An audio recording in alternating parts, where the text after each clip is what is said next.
Okay, so welcome everyone. This is ACDC, Araceli and Colette, the Dynamic Change, and we're here for you today. So, well, like all the time.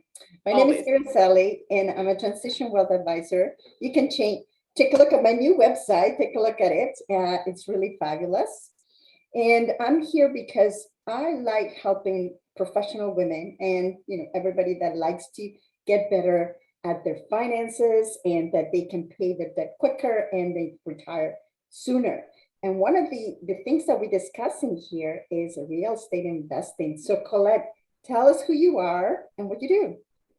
Hi, everybody. My name is Colette Rabba. I am a real estate broker in the GTA. And why Araceli and I love to do the show is because we love all things finances, real estate investing. And that's why we like each other, because we always talk to each other about investing in our real estate lives. Even though we're not huge investors, we don't have, multi-million-dollar portfolios, but we are just like you. Yet. But we also want to help the average person and know that we're not scary and, thinking, okay, we're going to make this a hard process. So we are interested in helping our clients succeed financially, but also in the real estate investment arena. So that's why we're here, to give you tips and tricks and answer all your questions and lots of other ideas that you might Absolutely, Colette. So you're so right. But remember, the reason that I'm here as the financial expert, it's because everything touches money. No matter what you do, whether you want to invest in real estate, maybe you want to buy maybe some segregated funds, or maybe you want to dive into the stock market. So all of those are part of it. And we love to talk about real estate investing because I love real estate. And that's one of the things that I do. And we want to pass along some of the things that we have gone through. So today we have something very interesting that we just recently found out, and it is we had a question about it. Someone asked. Yeah, you know what? The reason that we came up with it is because, as you guys know, if you don't know, this is the first time that you're looking at this video, is that I do most of the investing, the real estate investing that I do is in the US. And I found that the process buying in the US is very, very different from Canada. That was kind of like my first shock, right? And now Canada, it's looking, and I believe Australia does the same kind of thing, the auction houses. So they don't use real estate realtors to buy or sell the properties. And Colette is going to go through it in a little bit more detail, and we're going to explain the difference and, to see what it would be the best option for you. Okay. Well, that's the thing. So not to say that we know everything about what's happening in Australia, but very much like the US, people still use realtors the traditional way of having realtors put a sign on their lawn, sell the house with representation. You can get your own as a buyer. You can get representation as well. So there's usually two realtors, and that way, this is why I like what I do, because I want to protect my clients. So that's really, you're not just using me as Vanna White to show you through houses. There's a lot of legalities that come with buying or selling in Ontario. We're talking about Ontario real estate now. Even though Araceli does buy in the US, that's a whole other kettle of fish. So, we're just talking about Canadian purchasers or sellers. And traditionally, if you don't live in Ontario, the way it is, you hire a realtor, we put it on the big gorilla, which is realtor.ca online. 99.9% of people find a house through realtor.ca first, and then they hire a realtor to show them the house. Sometimes they go to the listing agent, sometimes they hire a buyer agent. So I have a little presentation. Can I share it with you? Yeah, go ahead. I'm really curious about all of these, because as we go along, I'm going to show you as well what I found while I was buying in the US, that it might be kind of relatable to what is happening right now. Right. What they're thinking to do. Totally. Yeah. So, and that's the thing too. We have some things. So I'll go through that with you as well. Let me just do this. Yeah, absolutely.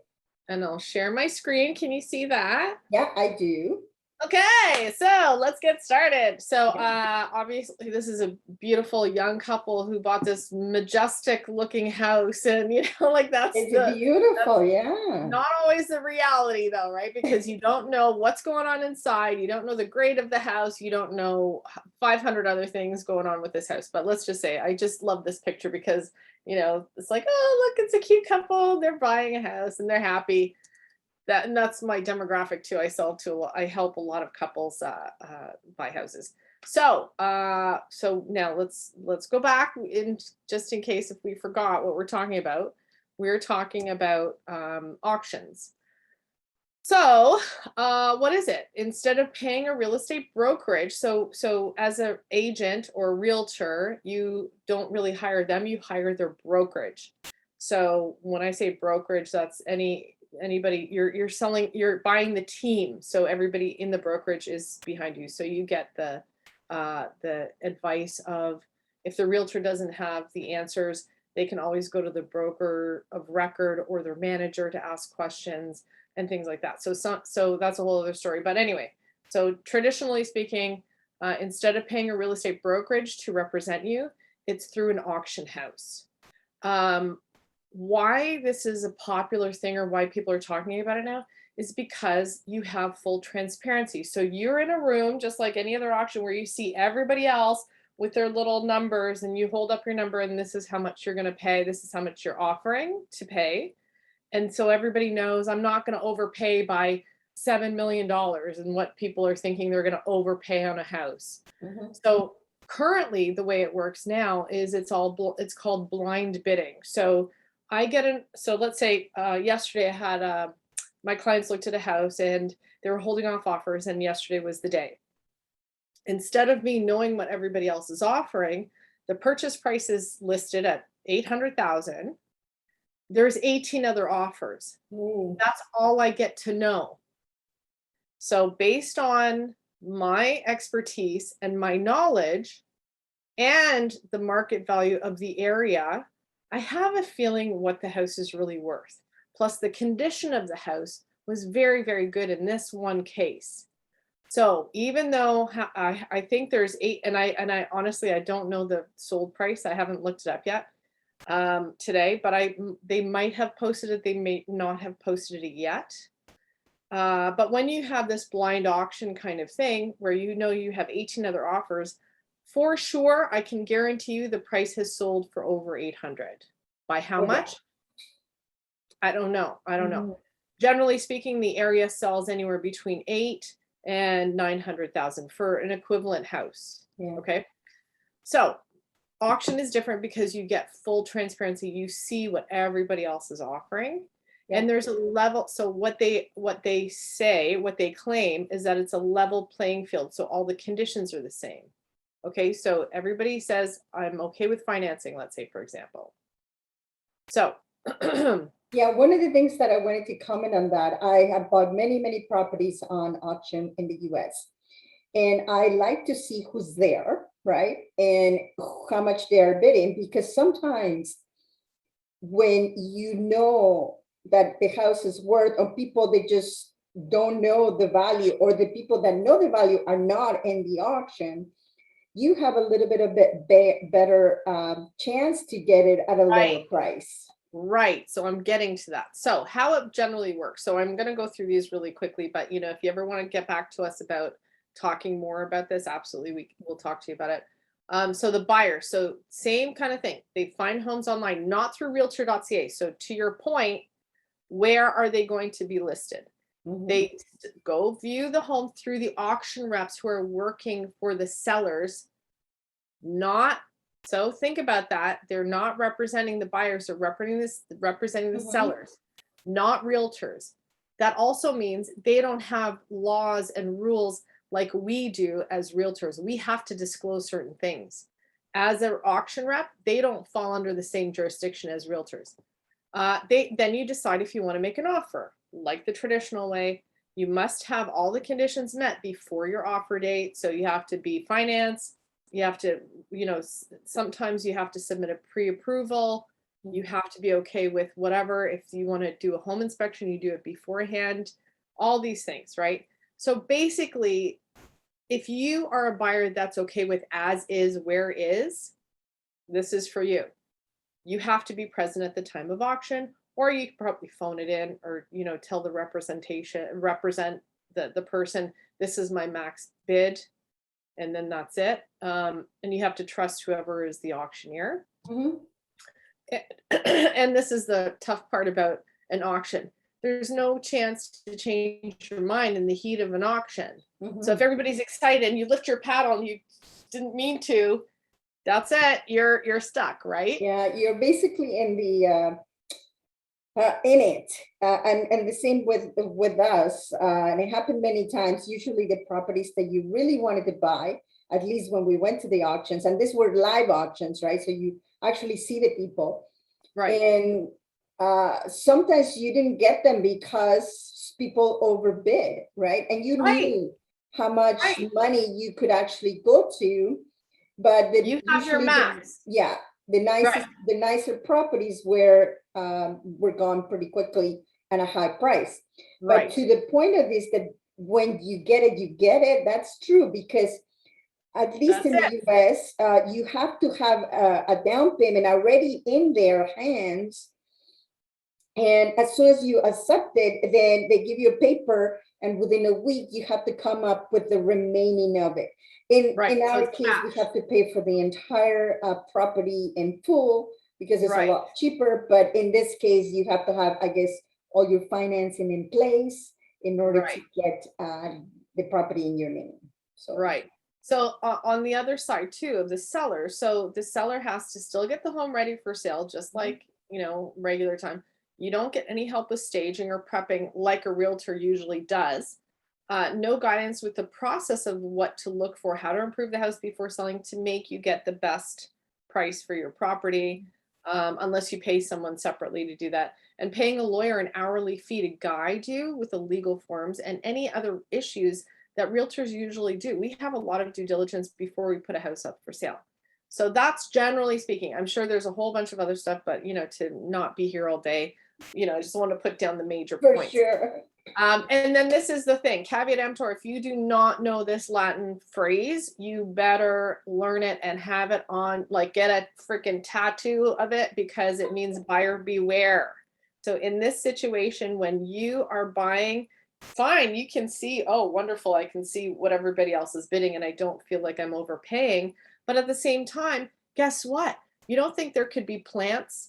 I mean, I'm being suspicious now, but you don't think that the auctioneer or the sellers could plant people to up the bids? Yeah. You don't know. How would you know? You don't know. There's always a minimum bid too. To think that, oh, I'm going to get this deal. It's not like the auctions in the US, because these are foreclosures usually. Yeah, There's usually. usually a reserve. Yeah. So when it's an open market, there probably will be a reserve or a minimum starting Yeah. price with a point. You're not going to get a house for $1. No, Mm. it's not going to. Well, actually, you can. I have Well, seen not it, in Canada. but Not yeah, Canada. not in Canada, but it could happen, at And least in the again, US.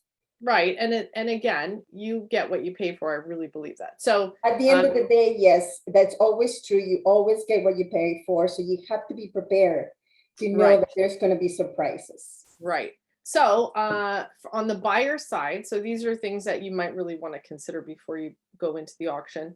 Um, the buyers do have to pay an auction house fee. So on top of your purchase price of your house, you're Mhm. going to have to pay this auction fee, which is between 1% and 2% anyway. So currently, sellers pay out of the purchase price to both agents if it's the traditional way. You don't get the support from the owner, your own representation like a buying agent, unless, of course, you have to ask the auction house, may I have a representation there, and then you're going to have to pay them as well as a buyer. Mhm. You can't write in any clauses like home inspection, finance, lawyer approval, because the auction house is there to have a firm and final sale. The end. Thank you very much. No going back and asking and this and that and the other. You can't pick your closing date either. It's set. So everybody's equal. So if you have a house that you have to sell, or if you're not sure of when you have to move in by, you can't pick the closing date. It is what it is. You have to be okay with as is, where is, like we said. And you have to do your research before you purchase. So things like setbacks, encroachments, easements. If you want to just buy the land and build on it, can you do it? What are the restrictions? Was it a grow op? Like there's a million other things that you could really get tied up in if you purchase and you didn't do your due diligence first. There's no consumer protection. This is why I don't like auctions. It's as is, where is, buyer beware, take it or leave it, the end. Yeah, it's a little bit of a gambling, to be honest, because I've done it so many times that no matter how much due diligence you do, because we used to drive around, we look around, we close, we see, there's certain things that you can tell, it needs new windows, maybe it needs a new roof, things like that. But there's other things inside that we weren't able to go inside the property. So you have to kind of guess, right? Right. And sometimes you had nicer prices and sometimes not so nicer prices. So, right, absolutely. So, and on the seller side, oh, never mind, like people are squatting in the property too, but we're not even gonna go there. So the sellers, they'll also have to pay a fee for the auction house. So it's not free. They have to pay their lawyer fees to close the deal, and they don't get the same exposure, what you were saying before, like realtor.ca. This is the gorilla of everything. This is where everybody's looking for home. Realtors do, end users do, everybody does. So even rentals, realtor.ca. Okay, so next one. Oh, where's my, there. So why do it then? Like, what's the big deal? Why do people think that this is a great idea? They think it's because being transparent and seeing what everybody else is bidding is a good thing, and you'll actually save money. So technically speaking, yes. So let's say I want to make an offer on this house that's 800,000, and there's 18 other people standing in the room, and their max budget is $800,000. My max budget is $815,000. So yeah, okay, fine. Then I'm taking the chance of saying, okay, I'm going to offer $815,000 when it's the blind bidding situation that we have now. Or I can wait and be at the auction and sit there and go, okay, who else has the money? Oh, 800, nobody else is offering after 800, then I can get it for 805. Right? Like if that's the next increment up. So yes, I can understand that there is, this kind of nice idea behind it. Is it actually true? You don't know, because you don't know who else is bidding, right? But if there's 18 other offers, I can almost guarantee you that it's going to go way past your budget of $815,000. But that's just, my guess. And everybody has the same conditions. So technically speaking, if a seller says, oh, I don't want to accept this offer because there's a condition on finance, or there's a condition on this and that, and the other one is a better offer because there's no conditions, but the price is lower, then that's all transparent. Everybody has the same conditions. Okay. So how it could work. These are things like how you're buying. I forgot one thing on this list, which is very important. Homes that are repossessed or foreclosed. It doesn't happen a lot in Canada, but it does happen. Land only. You know what you're getting. You're buying land. Absolutely. Well, most likely you know what you're getting, because you never know if there's a contamination of the land, right? Like you could have had a gas station close by that it leaked through the property. There's so many things, or it's protected that you cannot build. There is many things that you also have to do some due diligence, and you can get less surprises because there's no house on it, but it's still, surprises could be there, right? Right. And also, so let's say a builder has already prepared the lot and did all this environmental assessment and stuff like that, and they're selling the lots within that, building lots, builders lots. So that could be a pretty safe bet as well. But then you have to have that expense of building your own property, or building your own house on it. The other thing I didn't write in here is income properties. So if you know your numbers and you buy based on, okay, my max budget is, let's say, $300,000 for an income property, and I know I'm going to have a contingency of whatever, $7,000, $10,000, whatever, for improvements, and you can keep under, and you've done your due diligence, and you know you're not going to live there, so you're not so crazy. You don't, it does matter where it is, but not so important that you're not going to live there. You might have certain things that you need out of that property, like you know, where my kid's going to go to school, how close it is to my work. Yeah. But if you're buying an income property, you don't have to worry about that so much. Mhm. So that's another reason why it could work. Why it won't work. So I'm skeptical about this. I think it can work in certain situations, but across the board, I don't think realtors will ever go. I mean, obviously, I don't want to believe that, because I think we have so much as realtors, we offer so much value, and it's not just about I'm writing this agreement with you or showing you houses. I protect my clients, and it scares me to think that this auction process is not going to let people have the proper representation they need before they buy. So that comes down to consumer confidence, because you are supported by a realtor, by a Well, brokerage. you know what, Colette, I think that a lot of people, due to, you know, the amount of technology that we have right now, that they're Yeah. trying to put everything online. Like you're able to buy things now, even shoes, you can go to anywhere and just get a pair of shoes and deliver to your Okay, house. but you can But return just shoes. You just can't like return a that. house. Exactly. So, you know, depending on what it is, this is actually a really, really big purchase.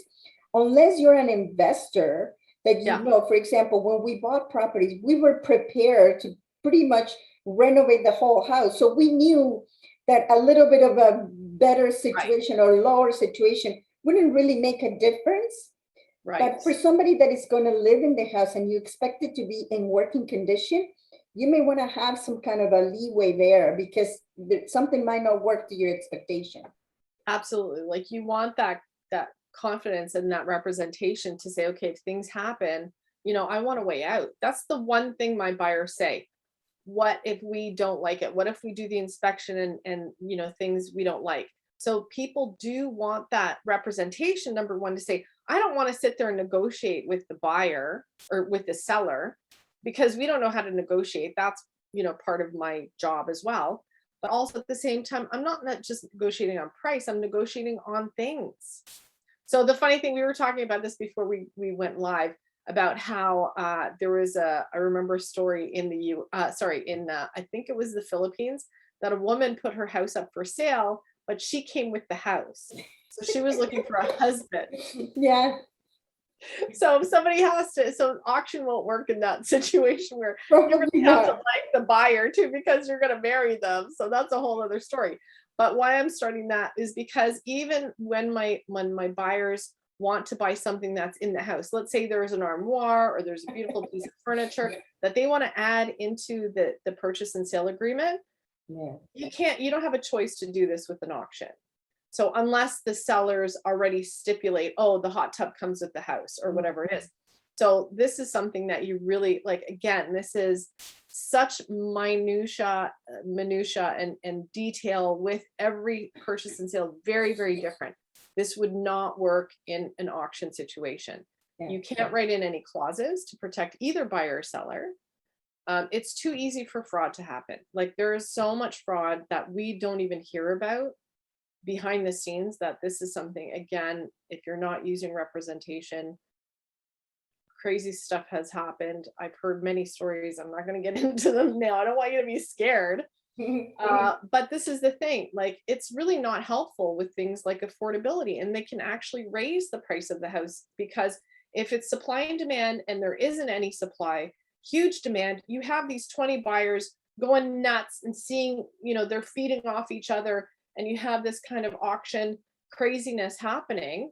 You can see how people can easily overspend. Oh, So absolutely. And the thing is, sometimes you remove conditions, at least in the current situations, that it right, might cost you another $20,000, $30,000, even on top of right, what you're already offering for the house, instead of trying to say, you know what, I will pay this much if you fix this, right. instead of overpaying, and then you've been stuck with the problem, right? Of course, right. So there's also disclosure. So I don't know if the laws that are in Ontario that govern the realtors and the brokerages, are the same for auction houses. I don't know if that's in place yet.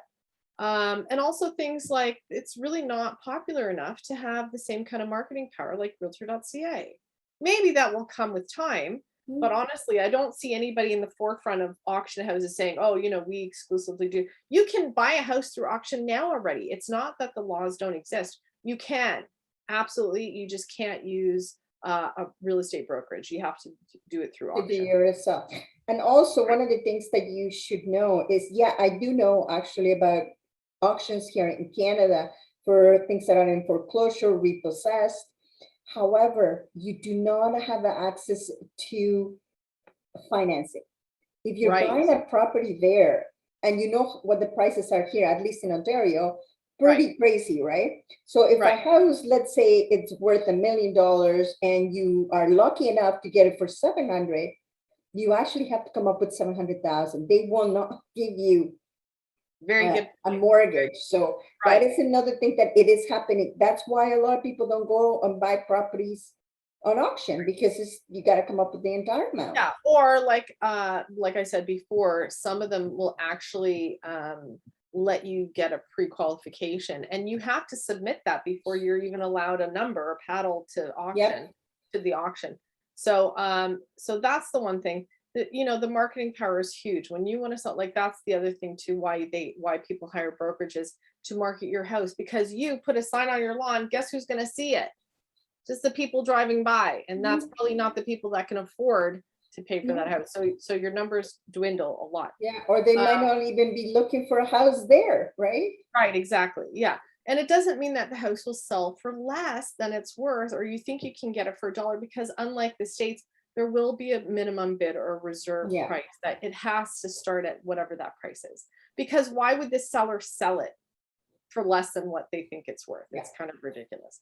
So so again, the bad marketing means there's no buyers, and that's really bad for the sellers. Questions you can ask before you even think about being in this auction.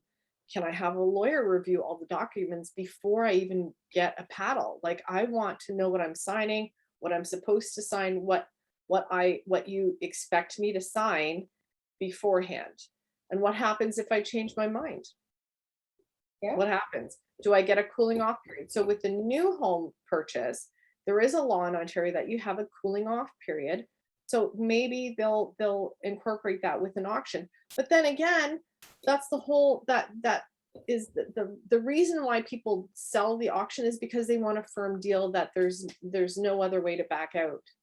So to say there's a cooling off period lets the buyer be released without any anything that they have to pay for. So there may be a fee with something like that, but then the process starts all over again. And then you have to do another auction date, and you have to get more buyers to do it all over again. It's very convoluted in my mind. What if the sellers back out? Can they back out? What happens if something happens in between now and closing? What if there's a flood? All these things.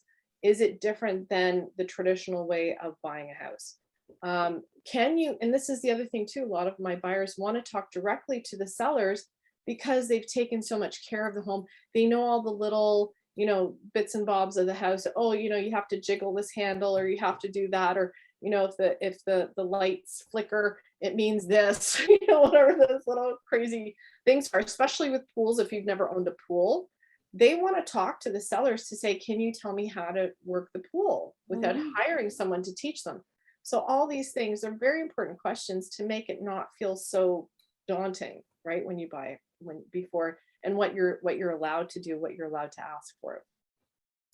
And that's it. So thanks for watching. I know it was really quick, but ultimately I really like this little cartoon because this is what we're here for. Araceli and I are here to protect you, even though we serve.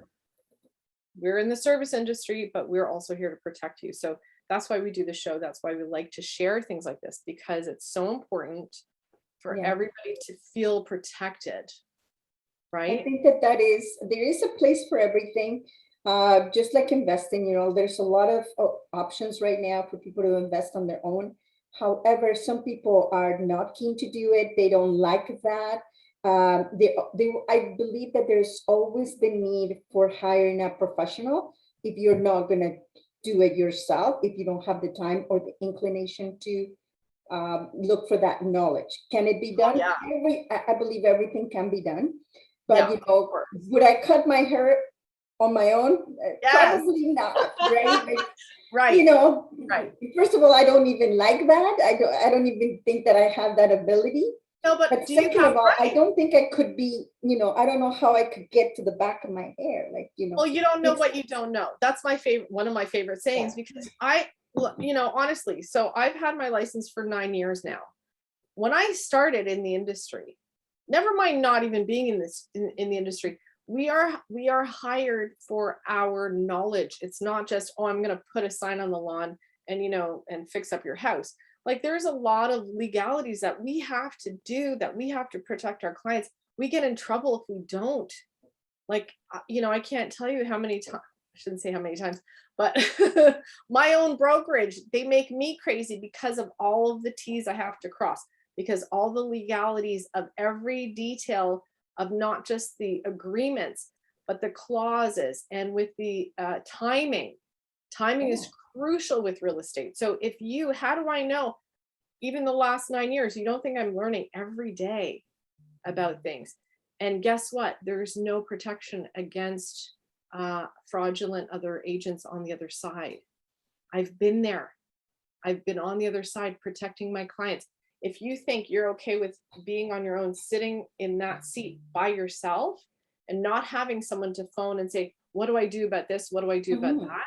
You'll be paying your lawyer every hour, how much, whatever they charge. Absolutely. So in one hand, yeah, you do have more transparency about the price. You may be able to save, you know, a few thousand, but at the end of the day, what else is in the fine print that you're not looking at? That it's Right, going to cost you maybe what you saved on hiring somebody. right, right. You know, to me, that is priceless, because the fine print, all the details, and I always kind of say that, like, the devil Oh is yeah. in the details. And if you don't look at that, it could escalate and be even more than what you would have paid a realtor to do the Yes, job. So, exactly, exactly. Like, when I walk through a house and I can say, you know what, and like, let's say a new electrical panel, I can do that. You haven't even spent a dime. You haven't even paid me yet. That's the bad thing about the way things are now. Realtors don't get paid until we make a sale. So you're really, the buyers, in essence, get me for free. They get my knowledge for free. I go through a house, I'm happy to do it because I want to protect them. Why would I, you know, like, this is the thing between other realtors as well. If you hire someone who's just new in the business, but they have great life experience, or they were a home inspector, or they were a builder before, oh my gosh, like, that knowledge that that person has is absolutely. incredible. So to hire someone like that before auctions, I don't know Yeah, if you, you're definitely on your own. And believe me, before I started buying in auctions, I did a lot of due diligence in, at least in the research, areas, what to research. look for in a house. We, like my partner and I, we spend so much time figuring things out, right? Right. Instead Yeah. of buying it. But in, you know, in the US, it's a little bit different. Oh yeah. You know, we have access to more information. And Yeah. that's kind of the way we decided to do it, because it was a business, right? But Right. And buying you're for both your very own, intelligent. Yeah. And totally, you're, totally different, for yeah. And your sure. partner is a builder too. Like, he's actually had a lot of construction background, He right? does have a lot of construction, and Yeah. he's very techy, so he knows a lot about how to find information and behind the scenes. So Oh, that is sure. actually Yeah. very, very handy. Well, But those are the things that if you don't have them, or you don't have the time or inclination to do it yourself, oh yeah. you're better off hiring somebody like that. Whatever fee you're paying your realtor, it's, you know, worth gold. Of course, if you do have the right realtor with the right experience, right? So that's why it's important for you to figure out who to hire with, you know, with this such important purchase. Oh, sure. Yeah. And that's the thing. Like, I mean, especially with, so to answer the question, you know, like, should you or shouldn't you be a part of an auction process if a house is coming up for sale? That's really a question that you have to ask yourself. Are you comfortable enough to, maybe like Araceli said, you've done your due diligence, you know the area. I've lived next door to the house for 15 years. I'm very confident that that house is okay. Nobody's died in it. Nobody's like, it's Yeah, not been a row house. It's not been like these crazy things that I think, who knows, right? Like the history of the house. But it's also, your comfort level, what you really want out of this house. And always have a plan B.